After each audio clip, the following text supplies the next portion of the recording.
बिस्मिल्लाहिर्रहमानिर्रहीम। बड़े उलमा इकराम इस जानिब तवज्जो दिला चुके हैं, बार बार तवज्जो दिला रहे हैं कि पूरे मुल्क के अंदर शकील बिन हनीफ़ का फ़ितना बढ़ता जा रहा है।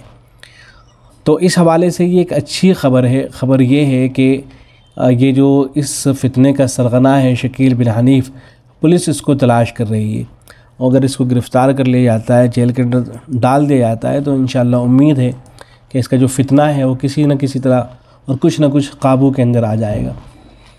असल मामला तो कुछ और है। आप हज़रात के इल्म में होगा कि औरंगाबाद में जो गांव है, पड़े गांव के नाम से जो जगह है, वहाँ दर हकीकत झगड़ा हो गया था और ये जो शकीली हैं इन्होंने मुसलमानों के ऊपर हमला किया था। तो उसी सिलसिले में पुलिस ने कार्रवाई की और कार्रवाई करके बहुत से लोगों को गिरफ़्तार किया।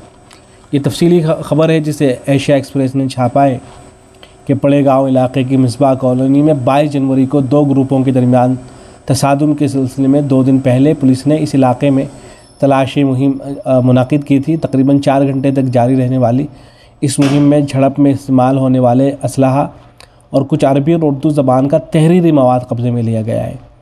इस मवाद को माहिरीन के ज़रिए जांचा जाएगा। पुलिस इस मामले में अब तक 64 मुलज़िमान को गिरफ़्तार कर चुकी है। इस सिलसिले में मामले का असल सरगना शकील इब्न हनीफ़ अब तक मफरूर है। पुलिस ने इस मामले का उसको असल मुलज़िम करार दिया है और उसकी तलाश सरगर्मी से कर रही है। कल deputy police commissioner Nitin baguette की रहनुमाई में 70 से ज़ायद पुलिस अफसरान और मुलाज़िमीन ने मामले के मास्टरमाइंड शकील बिन हनीफ़ की तलाश के लिए मुहिम मुनाकिद की, लेकिन उसका कोई सुराग नहीं लग सका। पड़े गाँव के इलाके मिसबाह कॉलोनी में बच्चों के झगड़े की वजह से सुन्नी और कादियानी, यही शकीली, तो इन ग्रुपों के दरमियान में 22 जनवरी 2024 को दोपहर में तसादुम हो गया था। उसमें लाठी, तलवार, सलाख, पत्थरों का बेदरग इस्तेमाल किया गया। पुलिस के बरवक्त पहुंच जाने से सूरत हाल पर काबू पाया गया, जिसके बाद पुलिस ने 2 ग्रुपों के 64 मुलज़िमान को गिरफ़्तार करके पुलिस स्टेशन छावनी में मुकदमा दर्ज कर लिया। शिकायत पर मुलज़िमान के ख़िलाफ़ सरकारी काम में रुकावटें पैदा करना, हंगामा आराई वगैरह करना जैसी दफ़ात शामिल है। तहक़ीक़ात से पता चला है कि शकील बिन हनीफ़ इस वाक़े का मरकज़ी मास्टरमाइंड था जो अब मफरूर है। पुलिस उसकी सरगर्मी से तलाश कर रही है। बहरहाल ये तो ख़बर है सारी की सारी, लेकिन इसमें असल जो मामला होगा वो ये कि अगर ये गिरफ़्तार हो जाता है, आदमी जेल में चला जाता है, तो ज़ाहिर है इस फितने पर रोक लगेगी किसी न किसी दर्जे में इंशाअल्लाह।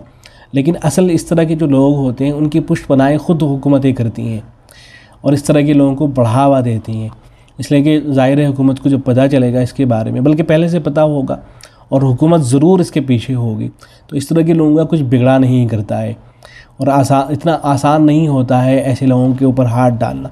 लेकिन बहरहाल अगर पुलिस जो है वो सही तौर पर काम करती है और उसको गिरफ़्तार किया जाता है, तो इंशाअल्लाह उम्मीद है कि मुल्क भर के अंदर जो ये इस वक्त फ़ितना पनप रहा है, तो किसी न किसी दर्जे में इंशाअल्लाह इसके अंदर कमी वाक़ई होगी और ये फ़ितना इंशाअल्लाह आहिस्ता आहिस्ता ख़त्म हो जाएगा। अल्लाह करे कि ऐसा ही हो। अस्सलामु अलैकुम व रहमतुल्लाह।